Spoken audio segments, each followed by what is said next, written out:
All right, good evening. Welcome to the Protection Policy Committee for Monday, September 26, 2022. Roll call. Alder Morgan. Present. All right, Alder Scannell. Gifted? Alder Grant. She's here.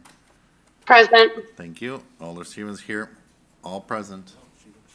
I'll take a motion to approve the agenda. Motion to approve. Do I have a Second. second? All right. All in favor? Aye. Nay. Ayes have it. All right, I'll take a motion to approve the minutes. Motion to approve our minutes. Second. All in favor? Aye. All right, it passes.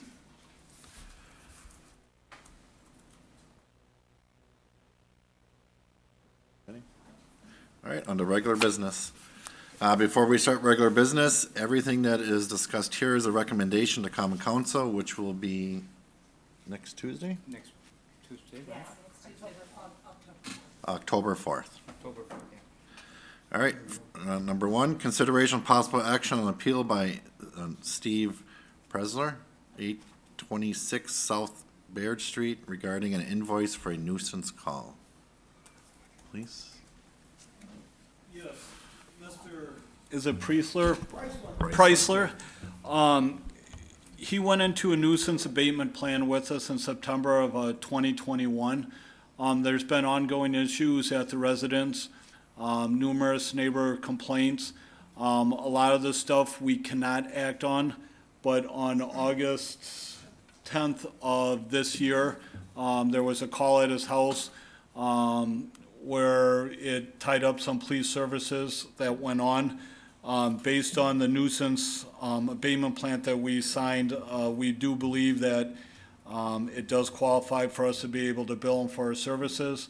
Officer Carlson, who was here, could explain what happened on the call, why we're saying that it qualifies as a nuisance abatement. So, as Lieutenant Mahoney said, since September, we've had Mr. Priestler's residence on abatement. And on that date in August, a neighbor called, which happens quite a bit for a lot of foot traffic at the address. This call was, a female was standing outside screaming to be let inside the house, and the caller knew that the female was Mr. Priestler's daughter, Alyssa. So I saw the call waiting, I went there, and at that time, Alyssa was not in front of the house, but she was around the corner. I got waved down by a man on a bike asking me if I was there for a disturbance, and I said yes. So he pointed to her, and I spoke with Alyssa, and she said, Alyssa, first off, is Mr. Priestler agreed for a no trespass. So what that is if somebody's at the address, he is allowing us to cite them for trespassing, and that was an agreement he made when we did the nuisance abatement because of all these problems, of all these people coming and going. There's some people he didn't want there, and it's a way of him to manage who comes and goes from his residence. So his daughter, Alyssa, was one that he agreed should not be there. So when I made contact with Alyssa that day, she said, yeah, my dad let me stay there. He lets me come, periodically and stay. And she was concerned. She had a disturbance there with her boyfriend who was inside. She said her boyfriend was suicidal, so she was concerned about that. She was very emotional. I advised her, said, look, there's no trespass. You cannot be at this residence. So I gave her a warning for being at the residence. Mr. Priestler has a history of doing these no trespass orders and allowing people that are on that no trespass list to come back and stay for a few days. He feels bad for a lot of people. Good for him. He's got a big heart, lets people in there, but these are people that are problem people. We don't want them there because we have these disturbances. So because of her comments that her boyfriend was suicidal, I drove around the block, saw a car in the driveway, and then it backed out, thinking, okay, maybe this guy got in that car. I did a traffic stop. It turned out it wasn't him, but somebody had a warrant, so it took up a few officers. We had to do a search of the vehicle, and one person went to jail on a warrant and obstructing, giving fake name, and the other the guy was cited for a couple traffic offenses. But it all resulted from this disturbance in the front of the house. is why we were there. And it was somebody that Mr. Preisler admits he allows her to come back. It's his daughter, he feels bad for her, but, you know, our hands get tied. We have these lists for a reason, and it makes it very difficult to enforce that if somebody keeps on allowing people on, you know, a non-regular basis to come back and stay at the address. So that's one of the continued problems we have for him being a nuisance property.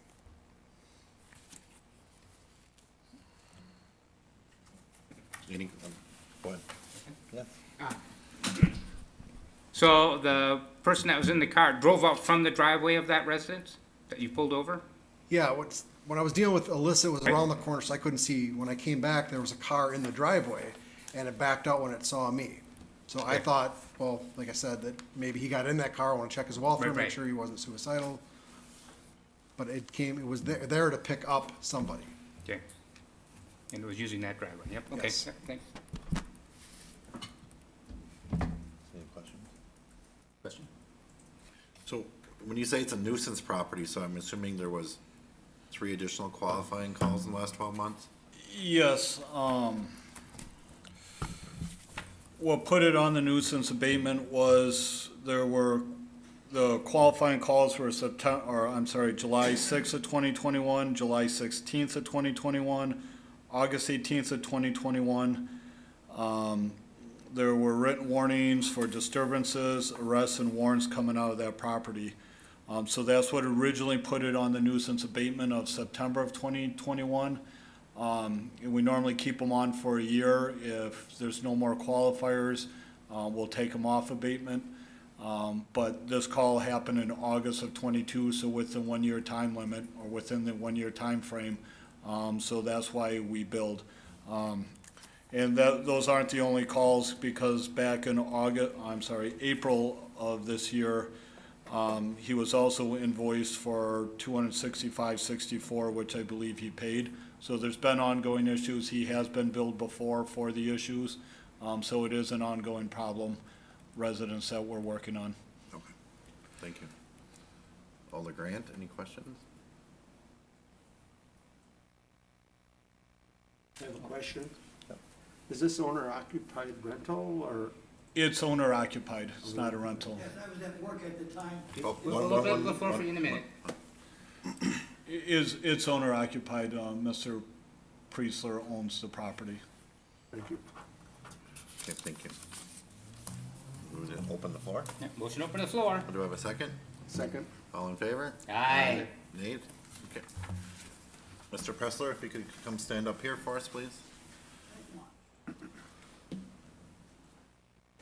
Start by saying that my daughter is a special needs person and. Oh, one moment. Well, wait till you get to the microphone so it can be recorded. Oh, okay. All right, I'll need to know your name and your address, please. Steve Preisler, 826 South Baird Street. Okay. Let me start by saying that my daughter is a special needs person and is on Social Security as a result of that. And, well, taking that into consideration that she's not all there. And her boyfriend tried to murder her several years ago and spent several years in prison as a result of it. And he's still hanging around her, and she's trying to tell him to get lost and beat it. And he's threatening to commit suicide if she left him, which was the cause of this particular incident. But I have addressed many of these issues here. I'm the only person living there at the present time. I finally was able to get Stacy to move her behind out of my upstairs, so I'm the only person in there at the present time.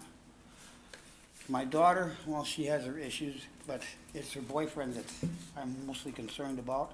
And most of these calls are just plain nothing calls. They're just suspicious person. Well, that's a matter of judgment. I was not home at the time this occurred. Nobody was inside. Neither my daughter nor her boyfriend got into my house. They were milling around outside, you know. And a week later, her boyfriend tried the same thing. I'm going to kill myself if you leave me routine. And he got stuffed in the nut house for a week, which could have happened right then. Because he was doing the suicidal thing. And the girl who was in the car with a warrant, well, she hadn't seen her parole agent. She has nothing to do with my residence whatsoever. She lives a block north with Sandy Funmaker at 706 South Baird Street. So why bring up that, I'm not really sure. She missed her PO appointment, so I think this is not a worthy thing to be billing me for, because, first of all, I wasn't there. None of them were inside my house. They just had me milling about, and daughter tried to get in, but she failed to get in. So I think this should not be billed, because, like, start with this, my daughter has special needs, you know? She's just not all there. I do feel for her, because she is my daughter, and she's not really blameful for a lot of the things that she does. She's a simple person. I think she should be cut a little bit of slack. Basically what I have to say on the issue. Okay, I got a question for you. Yes. So your daughter's a special, is she getting assistance in any way? Yes, Or is she? SSI. Okay, and she has her own residence? No, She's homeless, homeless? yes. Okay. But you've agreed to put her on a no trespassing list? Mm-hmm. And it's because there's been problems with her in the past at the She residence? does cause problems, but she's a simple person, you Right, know? uh-huh. I understand. I've worked with a lot of special needs people. Used to be my job. But, okay, but you do realize that the domino effect of an incident on your property, it's not just in your residence, it's on your property, and the domino effect of that, of someone pulling out of your driveway and then there's police action taken. Yes. You do see the Yes, pattern. The car had no connection to my place. The passenger lived 1 block north, and she had a warrant for not seeing her parole agent, not for committing a crime. Right. Okay, thank you. I just, Any other Sir? questions for him? You said your daughter's getting assistance. She Yes. doesn't get Housing? housing assistance? No. Is she getting therapy or Yes, counseling? she is on a psychiatric commitment and also collects SSI. She's not eligible for housing through the regular Section 8 or whatever section it is because of a marijuana citation that she received a few years ago. She's looking at the new cap as an alternative to get housing. So oftentimes, she's out on the streets with no place to go and no food to eat. As part of this counseling, isn't she required to establish residency? Her counseling would be through her worker and with the psychiatric commitment through Brown County. I'm not sure what sort of counseling she gets, other than through her worker and her showing up for every month to get her psychiatric injections. She has a social worker assigned to her? Yes, she does. How does this social worker get a hold of her if she's homeless? She often has a phone, usually does. She drifts from place to place. The last I heard, she was camping in the woods outside of Trapper, the resale place by Perkins on West Shawano, Trapper John's or something like that. It has a little forest around it, and that's where she's been camping. Okay, thank you. Thank you. Alder Ryan, did you have any questions for him?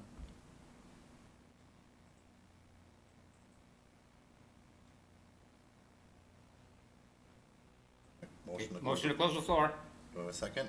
Second. All in favor? Aye. Thanks. Thank you. I do have a clarification. Is this his first citation that he needs to pay for? It's not really a citation, it's a Yeah. bill for Yeah. police services. No, he was billed, we invoiced him back in April 5th of 2022 as well for other police services at that time. And that's been paid? I believe so. Question. So when you do bill them, you itemize police manpower, hours, stuff like that? Is that how you establish that? Yeah, it's broken down to by the minute. I believe our current rate is $1.16 per minute Okay. for police services. So yes, it is broken down by the number of minutes that officers were there. Then our crime prevention people take the minutes, time the $1.16, and that's where they come up with the dollar amount. Okay. So, do you know how much this one was billed? This bill was $332.92. There was a total between all the officers that were there, a total of 287 minutes. Okay. Thank you. Any other questions? No questions. I'd like to make a motion. Let's hear your motion. Well, let me talk about it a little bit first. I think there needs to be some assessment here. But I do appreciate the difficulty of having a special needs daughter who's homeless. That's tough. That's very hard. And I'm very disappointed in our system that she's homeless. That should not be. But whatever, I know that can be pretty complicated too and a mess. But there was, she is on the, you know, you made the agreement, she shouldn't be on your property, and she was on your property. Someone called in the police, and there was action taken as a domino effect of that. So I'd like to make a motion that we assess half the bill. It'd be $167. $167. Okay, do we have a second? I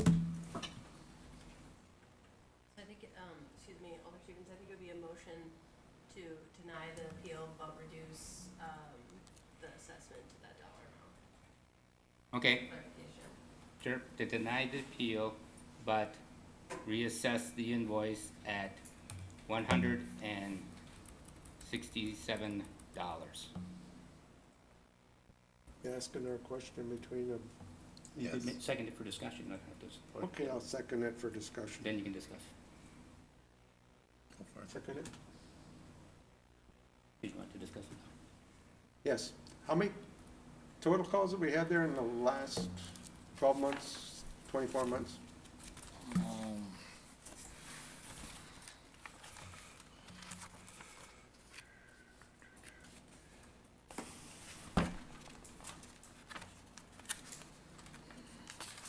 apologize, I'm just counting them out.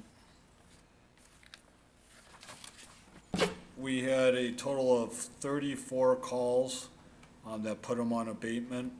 That was from the September of 2020 through September of 2021. I don't have the data from 2021. I can tell you, personally, working in community police, we've had numerous calls. Myself, I've been out there 2 or 3 times just in the past couple months with various issues, along with the other district community police officers. So if I had to guess, I'd say we average a couple times a month that we're going back out to the residents. The last one I was there were 2 homeless people that were just crashing in his garage. Yes, Mr. Priestler is at work, he does work quite a bit. But so often people are allowed to come and go. I honestly don't think he realizes how many people, and he told me then, some of the people that he allows there, it's their friends that are causing the problem. So we're there easily twice a month dealing with issues between the neighbors calling or other things that are going on. Thank you. I guess I'd like to comment, I really like that Green Bay has something like this. In my 39 years of law enforcement for Brown County, we had nothing to do anything like that, and people have to start accepting their issues. I think that he should have been investing in some better locks for this place, the garage and everything. He's enabling these people. His daughter has a definitely mental issue, possibly medical issues, but he needs to get her help if he can get a hold of her in that. So I think I'm gonna vote no on the appeal. No one needs reassessment. Yes. Any other comments? So we have yes and no, so we have second it, so all in favor? Aye. Nay? Nay. Alder Grant? I can't hear I think we're. Sorry, trying to unmute. Nay. you. Nay? Okay, so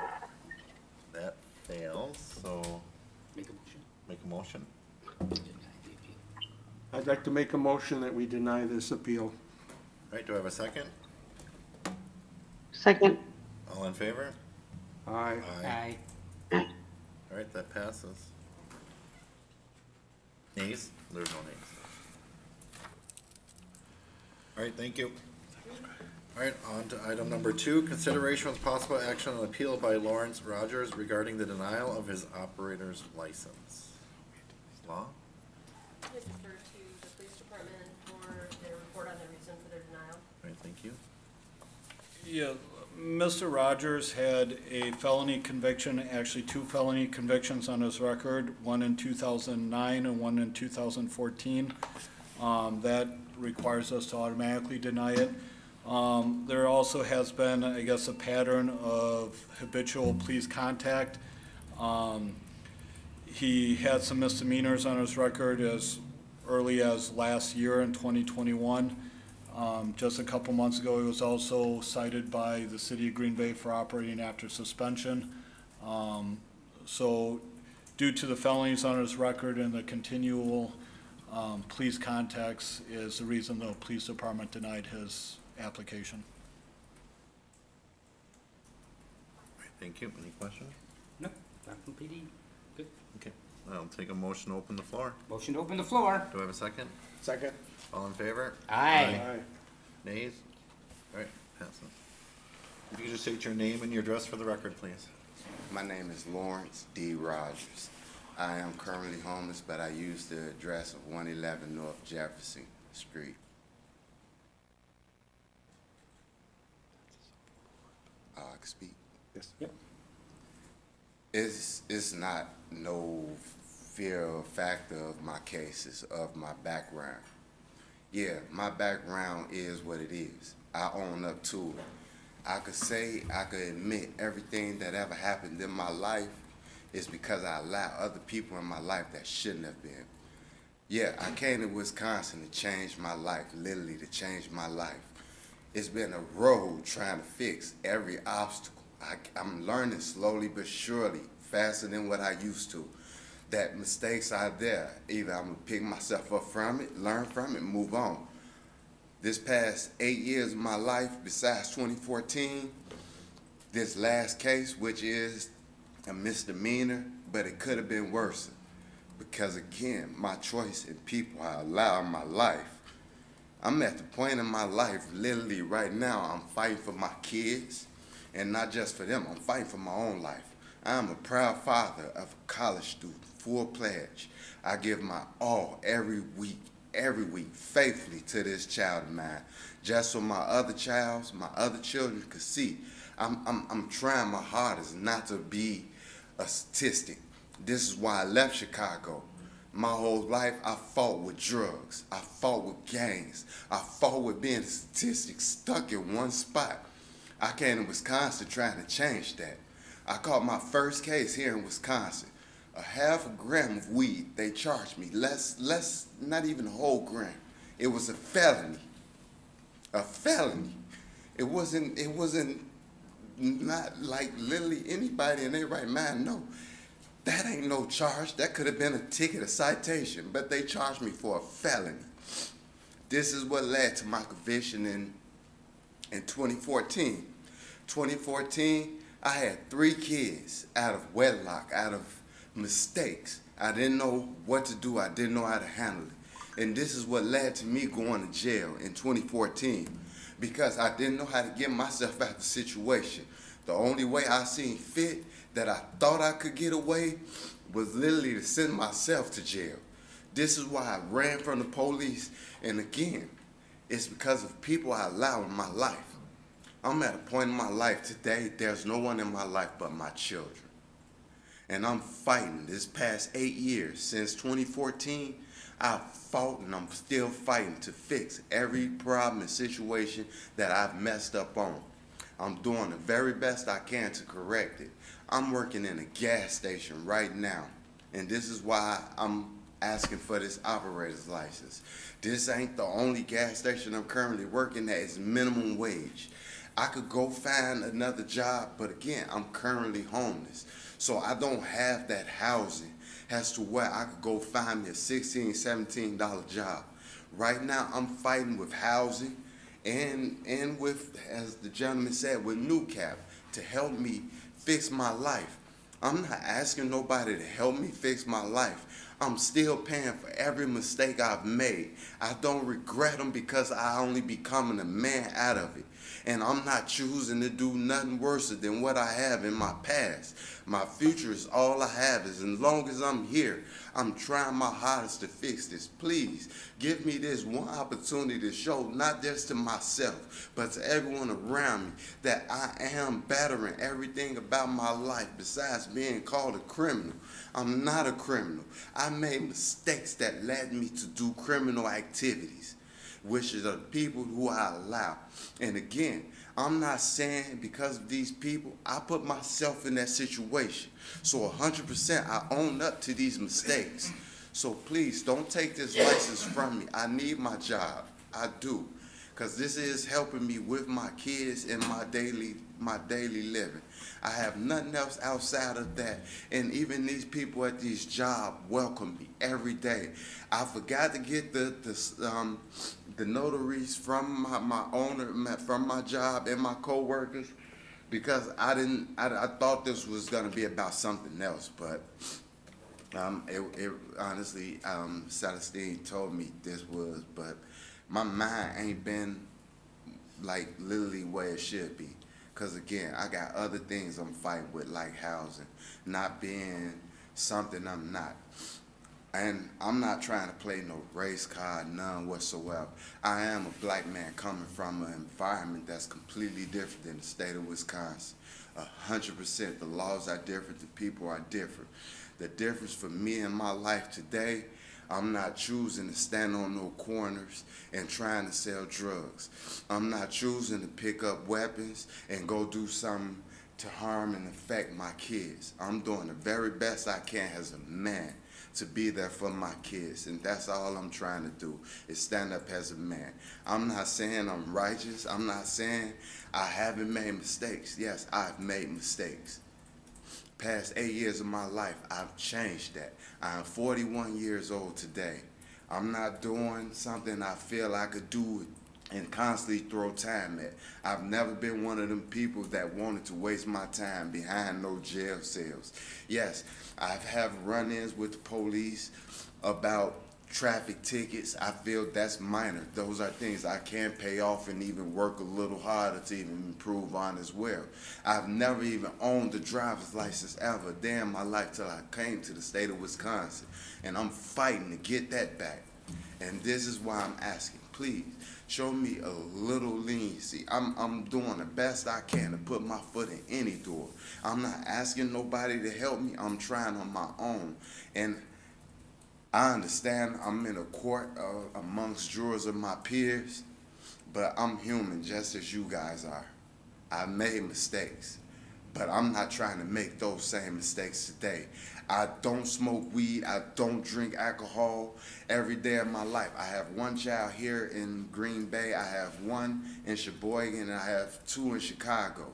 So I don't have time today in my life to literally sit still and do these activities when I'm trying to be a part of someone else's life. And I'm sorry to give y'all my life story, but this is me today, a man. I'm shedding tears because I've made these mistakes and I'm correcting them. Every day of my life is not getting more violent and more into criminal activity. Every day of my life is getting more and more into me having a work habit and being able to sustain that. All right, thank you. Any questions? No, thank you. Yes. These gas stations you work at, are you always alone in these? Excuse me? When you work at these gas stations, are you alone? Yes, sir. There's no one else working No, with you sir. ever? They have that much faith in me, sir, that I do my job well, What sir. kind of shifts are you working? I'm right. The first one I worked the first shift, 6 a.m. till 1 p.m. So it's 3 days out of that one. And then the other one, the days actually varies with that. Recently, the past month now, I've maybe worked the third shift maybe about 7 days out of a month. Thank you. I have a question for you. Yes, sir. How long have you been employed at this current employment? I've been here for 3 months now. The one before this one, I've been there for 8 months, a little bit over 8 months. And how long have you been in the city of Green Bay? I've been in the city of Green Bay for 15 years. 15. Yes, sir. Any questions? No? Alder Grant, any questions? Oh, I'm sorry. And may I add one other thing? Yes. And with my felony that I caught with the fleeing and looting, I caught that in Manitowoc County. I didn't catch that here in Green Bay. At this point in time, again, this is why I had the 3 kids. Like literally popped up. I didn't know how to handle that situation. So I jumped in this car and I just took off. I wasn't thinking about everything that was going on around me because there was some other things going on as well. But I jumped in this truck and I took off. And like I said, the only thing I wanted to do was give these 3 women some peace in their life because I knew I caused them some type of harm because I got 3 kids. I don't have 1, I have 3 out of wedlock and they're each like 3 months apart. One more question for you. So, out of all the employment that is available in the city of Green Bay, why are you choosing to do the gas station where you need to come to us for a final approval on an operator's license? Well, the past 5 years now, the reason why I've chosen gas stations to work at is because of my experience with people. I don't have the very best experience with people and being open. Me working in the gas station, I'm actually working on that a lot and actually smiling a whole lot more. That interaction, it actually gives me a little bit more to work with throughout my day. It actually brings me a little more hope. Okay, thank you. If we don't have any other questions, motion to close the floor. Motion to close the floor. Do I have a second? Second. All in favor? Aye. Nays? All right, this floor is now closed. Like to make a motion. All right, Want to make a motion, like to say a few things? go for it. State law says that anybody with a felony, we have to deny them a liquor license. But the way the law is written, it gives us wiggle room. It says that as it relates to the job. So, in the past, I've always taken the view that, any felony that's quite old, I think a person has shown that they've changed. It's been 8 years, that's pretty good time. And as far as everything else, I understand the police is concerned and giving us that information, they should. But the fact is, if it wasn't for state law and the felonies, all those other things would be, he'd have his liquor license. We'd have no grounds for denying him his liquor license. Considering the length of time since the last felony, I have no problem except approving his appeal. So I make a motion that we approve his appeal. Okay, do I have a second? Second. By Alder Grant, all in favor? Aye. Aye. Nays? Nay. Okay, 3-1. It's been approved. So so it'll go come to council next week for final approval. Okay, Might get a slip with a date on it. the clerk's office will contact you. Okay? Thank Good you for luck. coming. Is that address good to get? Yes, sir. Yes, sir. All right, on to informational. We need to make a little change to this one. We would like to move number 4 above number 1. So I'd like to have a motion on that. Well, motion to amend our agenda. All right, Second. all right, all in favor? I'd like to take up number 4 before number 1, so, Correct. then we need to make a motion, well, that's the motion, that we take up number 4 Before number first, 1. Okay. before the other 3, before 1. So is there a second for that? Second. All in favor? Aye. Nays? All right, ayes have it. All right, liquor violation report, please. There are no violations during this past time frame. Perfect. Make a motion to receive and place in file. Well, that was too quick. No, I'm sorry. Motion to receive and place on file. Second. All in favor? Aye. All right, have a good evening. Thank you. All right, on to number one, the report by the clerk regarding in-person absentee voting for the November election previously held at the 8/30/2022 Common Council meeting. Clerk, let me turn you on. Thank you, Chair Stevens. So at the at the 8:30 council meeting, actually, there was a Protection Policy Committee meeting that had preceded that. There's some questions about how in-person absentee voting for the November election was going to be set up. And so in your packets, I provided some pictures with some graphics attached, overlay, I should say. So essentially, there are 4 spaces where we'll have absentee voting, in-person absentee voting. First, we'll have registration at the main desk at the clerk's office.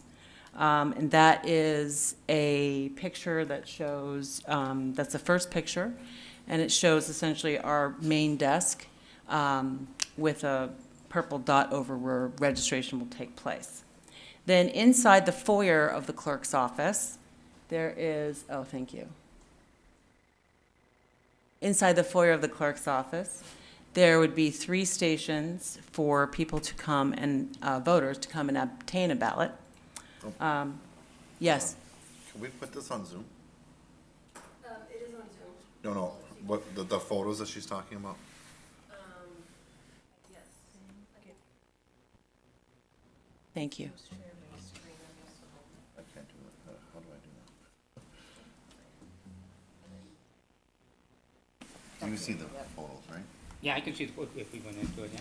And you got, Oh, perfect. There. Okay, continue.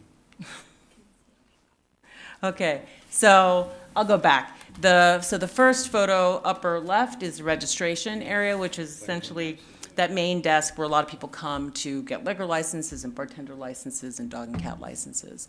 So that's where registration will be. The second photo to the right, upper right quadrant, shows where the ballots will be distributed. That is those 3 purple circles over those 3 areas where we'll have computers set up, very similar to the way we had it in August. And I'm just going to scroll down. So we are going to set up 10 voter booths for the November election, most of which will be in the hallway. This is a similar setup to 2020. So we'll have essentially, as you can see, 9 booths in the hallway, including the express vote. So in the August election, we had the express vote inside the clerk's office. I felt that with enough space outside in the hallway, there needs to be 5 feet around the express vote. We can easily set that up in the hallway. Then you'll see there are 2 blue stars. That's the location of the greeters. So this operation, in order to have people voting in the hallway, we need people not only to greet, but then to also visibly see people vote. That the star that's in the foreground of the picture, that would be the person who would be taking the ballots. And you can see in this third picture, there's a lot going on. An arrow pointing toward the foreground, and then 2 curved arrows pointing also in the foreground away. So people who visit the clerk's office who queue up, taxpayers at tax-paying season, and then voters, they've really gotten used to lining up, queuing up against the window there, against the wall, and that's the wall between the clerk's office and the assessor's office. So we're going to continue people queuing up in order to go inside the clerk's office in order to either register or vote, obtain a ballot, and then they'll come out into the hallway, greeted by greeters, and then they'll exit by giving their ballot to the person who is basically in the north end of that hallway, and they can exit to either the parking lot door or the North Jefferson door.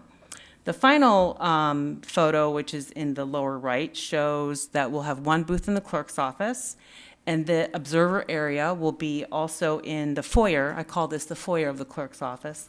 So there'll be an observer area essentially where those windows are with 2 chairs. So that's the setup for in-person absentee for the fall. And then there was another question about observers during a time when voters are returning absentee ballots. So Wisconsin state law allows for observers when there's voting taking place. And when people are returning ballots, they are actually not voting. They have voted those ballots at home. They are returning the ballots to us. So certainly City Hall is a public building, and the public has access to City Hall and various areas, but it is not an observer period when there is no voting. The absentee voting for the November election will take place between October 25th and November 6th. And that concludes my report. Great, thank you.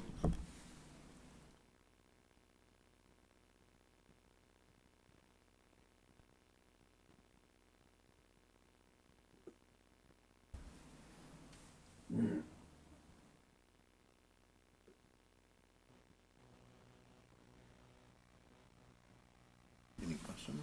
No? Motion to receive and place on file. How about open the floor? Yep. Oh, motion, Yeah, motion we open were the just floor. looking at Zoom, I so. was just gonna ask Oh, oh. that, Yeah. but I see that she unmuted it herself. Okay, motion to open the floor. All right, do I have a second? Second. All in favor? Aye. Aye. So, One moment, if you could state your name and your address for the record. yeah, Polly Razor, 419 East La Captain Circle, Green Bay. I'm looking, thank you for the pictures. That really helps with the idea of how it's going to look, Clerk Jeffries. And in looking at this, an observer would have a hard time observing both functions of the clerk's office at one time. I have not participated in observing an election using this setup. If it's what was used in the past, I haven't participated in that. And then my understanding is the person who is in the hallway, which you're calling a greeter, they would have to be employed by the clerk's office, which I'm sure they are. I just want to verify, and that they'd be the ones signing the witness, that they witnessed the voting. The other question I had is, there is no written application for people to receive an absentee ballot when they come into the clerk's office that I've observed in the past. And it looks as though that a written application has to be made before an absentee ballot is given. So I just like those addressed, that the observers can't see both functions at the same time, clarifying who's signing the witness and who's observing. I also want to make comment that I observed the election for the primary, the Saturday before the primary. And just in the short bit of time I was there, I think we were only open, I think you were open maybe 9 to noon or something like that. Within, I think a short period of time, maybe an hour, we had 2 people come in that I think it's Karen Schley, I think is her name, had allowed people to be in the same voting booth as another person without actually marking themselves as assistants, and then another person allowed to have someone actually help them with their ballot without marking themselves an assistant. So it was a little concerning that in the short period of time I was there, that I observed that process being done, as I would say, incorrectly, and wondered what you were doing going forward for extra training in that particular aiding of a ballot situation. Thank you very much. Thank you. Looks like we have Sandy Juno. Yes, one more individual has their hand up. Can unmute her, just in case.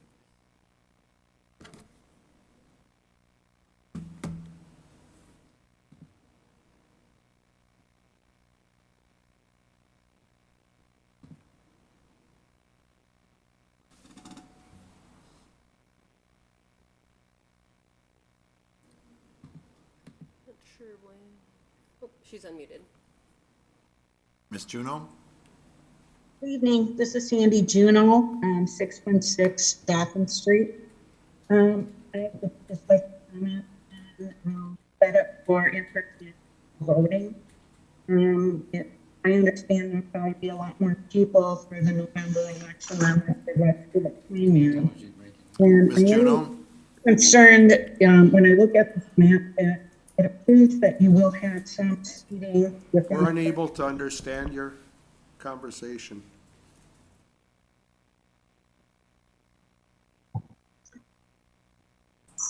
All right, this is Sandy Juno, Thank you.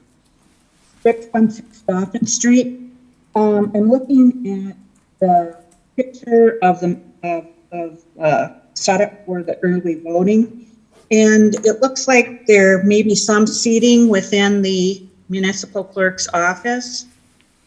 I'm just wondering how many seats would be available.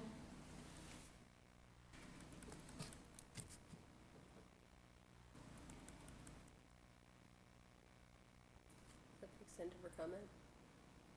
You know what she wants? Is that it, Ms. Juno?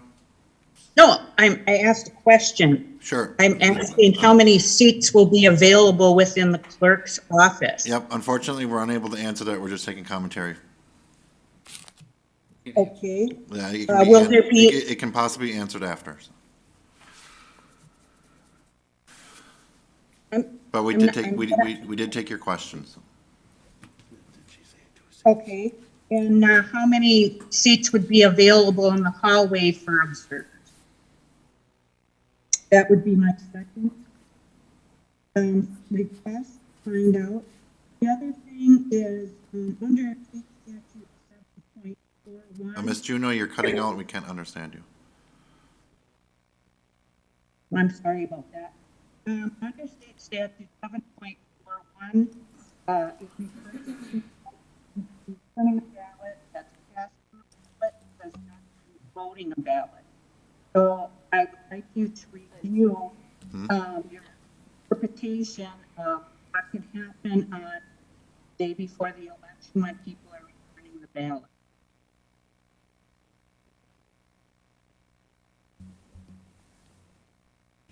Jennifer back on. Yes. I will send communication via email to have a problem here. And I'll put legal on council for you. Ms. Juno, you're cutting in and out.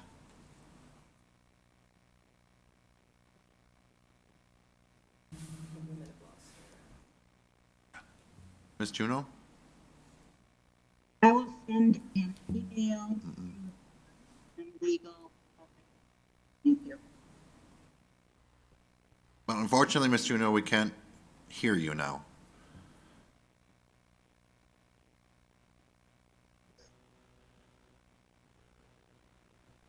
See all the rent in the waiting room yet?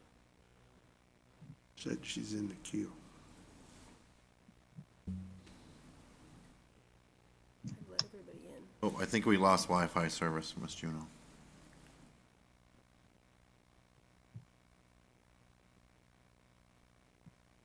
All right, is there anybody else that would like to speak on this item? Alderman Grant has lost her connection. She says she's in the queue trying to get back on. Is she trying to get into Civic Clerk or into Zoom? I don't see her yet. She's not on Zoom. She's not on Zoom. She's not on Zoom. Ms. Juno just sent a message and posted a message on Zoom that said, I will send an email to the clerk and legal counsel to get my questions answered. Thank you. All right, looks like we don't have anybody else. Take a motion to close the floor. Motion to close the floor. Do I have a second? Second. All in favor? Aye. Yeah, I'm not seeing Alder Nays? Grant yet in the waiting room, so I'm not sure. Maybe she wants to try again.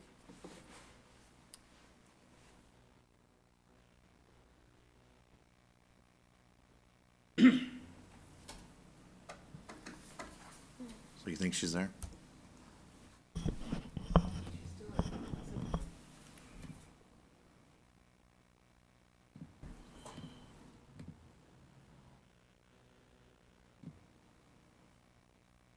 All right, well, we lost lost all the grant on Zoom, so, but we can still move forward. I'll take a motion to receive and place on file. Motion to receive and place on file. Do I have a second? Second. All in favor? Aye. All right. Any, Is that three items? good? Okay. So on to number 2, presentation from the Law Department and the Humane Officer in response to the referral of the request by Alder Morgan, District 3 regarding hens. Law. Thank you, Alder Stevens. Officer Magus is on, and I'm largely going to defer to her, but I just wanted to make a few comments. And then I believe we have our original requester here to speak as well. So I followed up via email to you all about an opportunity that's open to a property owner in the city to request an excess animal permit. And then I believe Officer Mavis spoke with the individual about that option.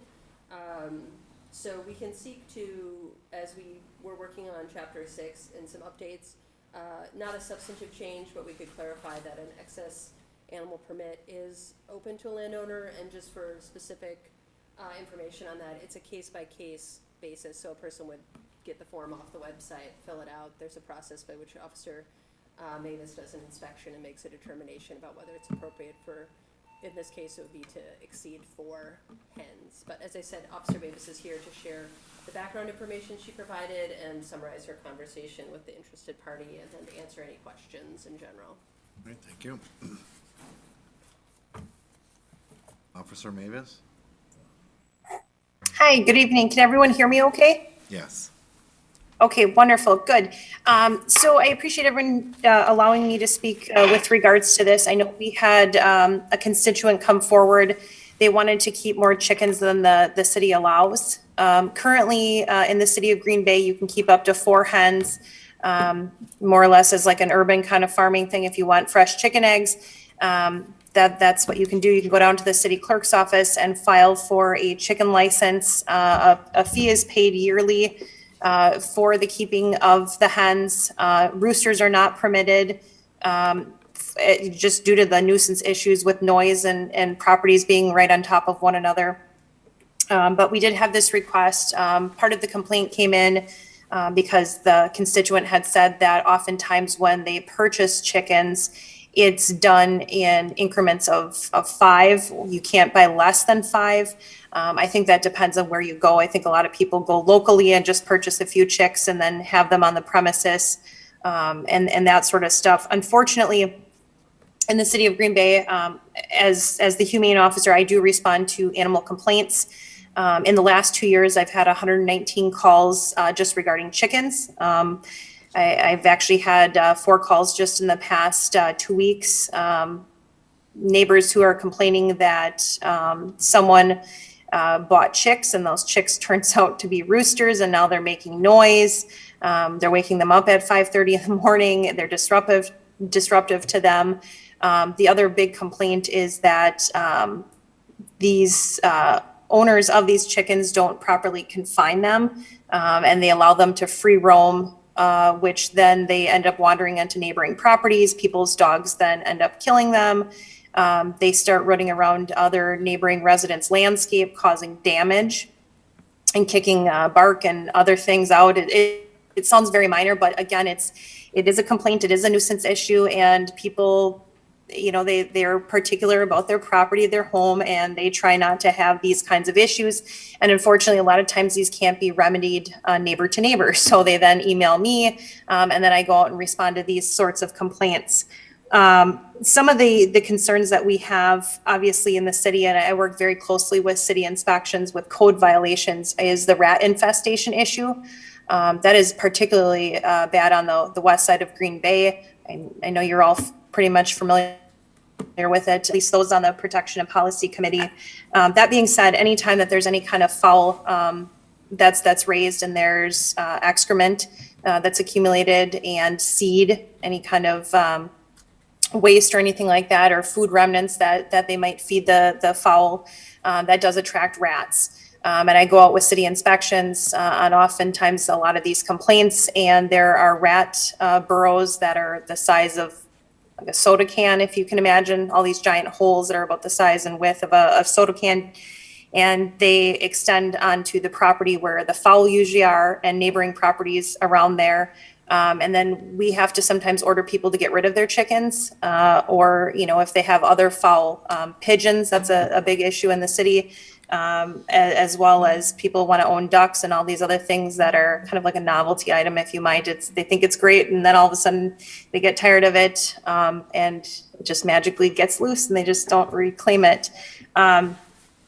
So there are issues with that, and we have to order them to get rid of their fowl that they have, or remove bird feeders and things that contribute to those types of issues. It is a health and safety concern, obviously, so we do intervene that way.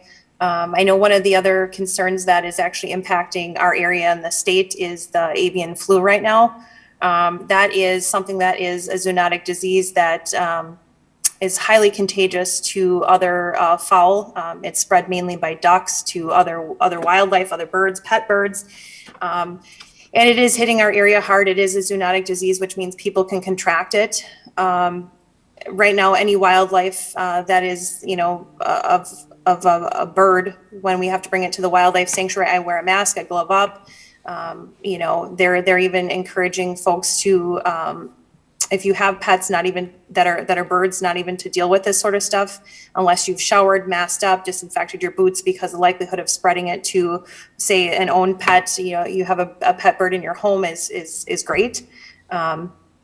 And the animals that do go to the wildlife sanctuary go to the back gate. We don't even bring them through their facility for contamination concerns. So those are some hot concerns kind of right now with regards to that. So I did have some concerns about, you know, the number of animals that we do have, you know, wanting to increase the number, but it sounded like the constituent that I talked to was just wanting to increase the number by one, which I'm not losing sleep over one more chicken. But what I advised this person was that if you are wanting to exceed the number of animals in the city, and that goes for any animal, cats, dogs, snakes, you fill out what's called an excess animal permit through the city clerk's office. That is then routed to myself, and we go out and we inspect. I have 5 properties off the top of my head that I'm familiar with that have requested to keep more than the 4 hens that the city allots. One of them is a property that's right off of Nicolay Drive. They have like 5 acres. They have 20 hens. No problem. We go out there, we inspect. We just want to make sure it's a circumstance where it's not a property that's right on top of each other, or maybe like a multi-living unit where other people are going to want to access that property at an area where there's a huge rat infestation issue. And we've had orders on the property, and now there's chickens, and those 4 hens are now 8 hens, and we've got an issue with the food and the output, you know, as far as waste goes. So I did think that helps kind of remedy explaining that it's on a case-by-case basis. I know one of the concerns that they also shared was that, you know, with hens, they often stop laying eggs after a certain amount of time, and wanting to replace those and requesting the replacement of these animals. And I kind of explained that, you know, if you want to replace the hens that you have, that's absolutely fine. But I don't think the city should be ordering people to replace their inventory of chickens. If people want to get rid of them, they can, but I don't want it to be a thing where we have to order them to do it, and then now these people are just letting them go. Unfortunately, I've responded to several complaints of loose chickens at Franklin Middle School, the hospitals. We've got a lot of random complaints on it, and it keeps me busy, that's for sure. So, but yeah, I realize this is a minor issue, and I appreciate you guys hearing it. And if you have any questions, I'm happy to address them. All right, thank you. Any questions? One question, and it'd be for Officer Mavis or legal. How did we come up with the magic number of 4? Does anybody know? What's the reasoning behind 4? I'm thinking it'd just be good to know if it's possible, but in general, I'm thinking since you can request, you know, more chickens, more whatever, I don't know that we really need to up the ante, because who knows, you know, I mean, it's only 1 chicken, but then we got 5, and then 6 years from now, someone comes and says, well, can't we go to 6? It's only 1 chicken. And then before you know it, we're up the coop. Right. Maybe I'll Officer Mavis has historical information, but I do not. My assumption is that this was, we looked at other municipalities, which I think have a similar number, just given that it's an urban environment and picking a number. I think probably people wouldn't put forth the effort to have one or two, but I think other municipalities have a similar number. Okay, yeah. Maybe 4.5. I don't think you can have a half unless it's roasted. Couple questions. Go for it. Officer Mavis, is this a one-year permit, or is it a permit that goes to a chicken in particular, or how does that work? Yeah, so that's a great question. So the chicken license application is a year license renewal. So you go into the city clerk's office, you pay $5 for a single license, which is good to keep 4 hens for up to a year. So the excess, if people want to keep extra hens on the property, they would fill out what's called the excess animal permit. And that's right on the city clerk's website under the licensing tabs. If you want dog licenses, chicken licenses, you can get that. But the excess animal license is free. And you just have to put what extra animals that you're requesting to keep. And so, like I said, I do go in and I look at, okay, if, how many lots are here, how many chickens are requesting to be kept at these properties. We do look at that and take that all into consideration. And unfortunately, like I said, it's on a case-by-case basis. We don't get the requests too often. I can tell you, I've approved 5 people to keep more than the allotted number of chickens with the excess animal permit, and they file every year for their licenses. Okay, so now like my constituent when he spoke before, these hens are good for a couple of years and then they go off to a farmer and he gets new ones. Does he need to get new permit at that mid-time? If it would happen, say, in June and that permit is good till January, does he have to apply again for new chickens? Or is that good just to have 5 or whatever number is decided for the whole year? Right, so the chicken license is good for a year. The excess ones, I wouldn't make a concern over it. If he wants to keep, 5 or 6, it's a case-by-case basis. This is a little bit different than, say, requesting to keep an additional 2 dogs on the property. With those, the permit is for the life of the requested animals. Dogs in particular. If it's chickens, it's kind of like a hobby, like an urban farming kind of thing. It's typically is for egg production. They don't oftentimes, keep them as house pets or anything else like that. But we have seen some strange things over the years. You done? No, go. No, other than I want to open the floor whenever you're done. Yeah, just one, yep. I know legal's working on, the definition of a pullet and including that. So would it be, and I don't know if this would be legal or both, if a pullet is designated as a different critter in the law, I mean, you're allowed 4 chickens, but could you be allowed 4 chickens and 4 pullets at the same time? Is that, because he's looking to replace, and until the pullet is a chicken, how you're looking at putting that pullet into the law? Will a pullet count as a chicken? Or does a pullet count as a pullet, and how will that work out? So the ordinance now is just for hens, but I think Officer Mavis could clarify that we just classify them as chickens, but I understand that there's a difference, but it's 4, regardless of age. And then otherwise, it's the excess animal permit. If there is a desire to increase that or carve out a category for different aged birds or different aged chickens, we can do that. It'll just be a change. It would be a recommended or requested change to the ordinance. Okay, thanks. Any other questions? If not, motion to open the I'd floor. like to open the floor. Second? All in favor? Aye. Do you just want to sit right there, or do you want to go up there? Oh, I've been sitting so long. Good to exercise when you get 75 years old. You gotta get up like this. I had very good conversation with the officer earlier today. Oh, I'm Name and sorry. address. Dan Thino, 621 Short Street, Green Bay. I had a good conversation with the officer, who happens to be a former neighbor of mine, and I know she loves animals because I spent an hour once trying to find one of her frogs that she was keeping. But she and I agreed to some language that we've now shared with the legal department. Basically, here's what we're doing. We're keeping the definition of pullet to make sure that the definition in the ordinance is correct, okay? We just changed that.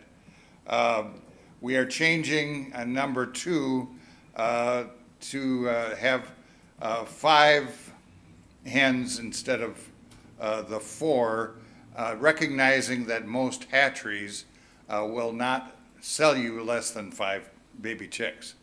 And then we're adding, and by the way, we took out the reference in item 2 of replacement stock, okay? But in its place, we added item number 6. Licensees may apply for excess animal permit under 6.4D1 to raise and house up to 5 pullets to replace the hens no longer to be kept for egg production. So this would solve the issue that I had originally. Number 1, we're changing the definition so the ordinance is correct. Number 2, we're recognizing that most hatcheries will not sell you less than 5 baby chicks. And number 3, if we want to have replacement hens or replacement pullets being raised like I do, let me explain what I do in my situation. I'm probably in violation of the law, and Mallory, close your ears right now. So I had baby chicks arrive this spring. They are now about 20 weeks old and they've started laying. In 2 years, their laying will slow down, and I've got a farmer over in Seymour who will take my old hens. During their last period of life, if you will, life with me anyways, from early spring until fall, when the next batch will start laying, I would put 5 new baby chicks in a pen that I have in my garage. So in other words, I'm going to be over the limit already. But if I can have the opportunity to appeal for an excess animal permit, I'm going to solve the problem. And Mallory can come over and take a look at my operations. In fact, I invited her today to take a look because I don't have any rats. I don't have any problems like that. I have a clean operation. And I think most people that have chickens are good actors. But I think this new wording, and of course the legal department will have to maybe clean it up a bit, but I think this new wording will solve the issues that I have and yet get to the issue that Mallory has, that she doesn't want people going out and having 20 chickens in their backyard. Because if you're gonna have replacement stock, you have to get an excess animal permit. So I think that solves the problem. Thank you. Any questions? Okay, thank you. Thank you. Make a motion to close? Second? All right, we have a motion to close, first and second. All in favor? Aye. Aye. Nays? Dan. All right, You're on the floor is council. now You got closed. ra- you're on the board. You got rats.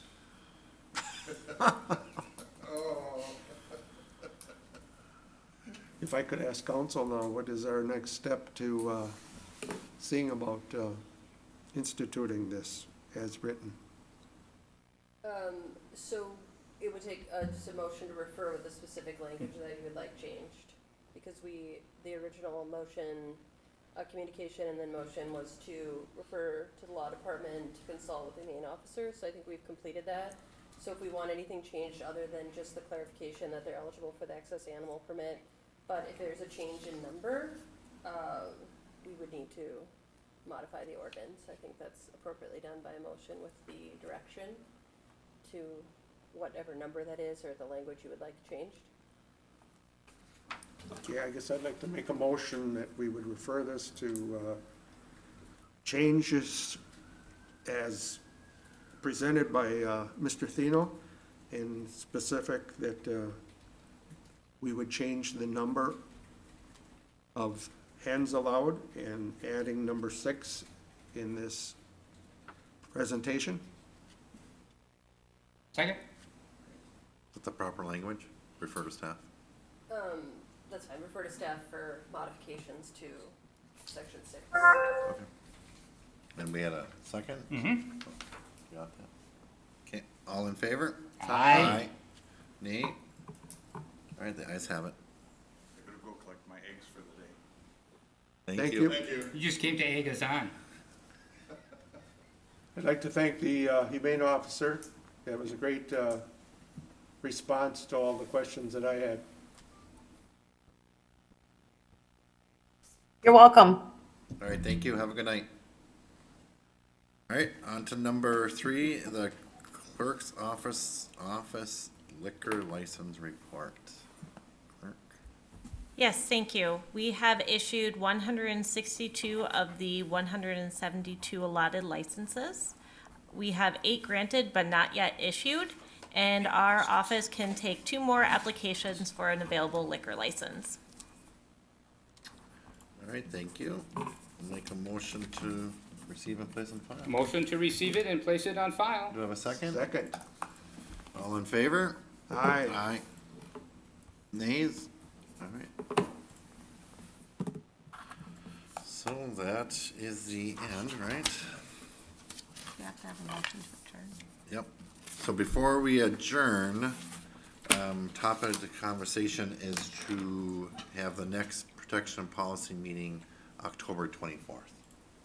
And we would cancel the one on October 10th. Unless something came up, right? Yes. Okay, yeah. I've got no objection to that. Barry had that down then. What when was it supposed to be? October 10th, We would cancel. we would cancel that one. Okay.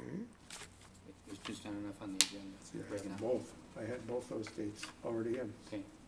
Yeah, well, So that's motion, I'll second it. well, it's not a motion, No. it's just a discussion. Just a discussion to So, cancel do it. you have a problem, an issue with canceling the 10th? No.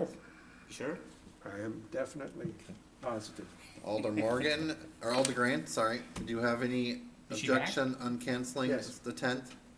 We had her back on. No. Okay. All right, thank you. So we'll cancel the 10th and we'll meet here on the 24th of October. Okay. right. Motion to adjourn it. Thank you. Do I have a second by Alder Morgan.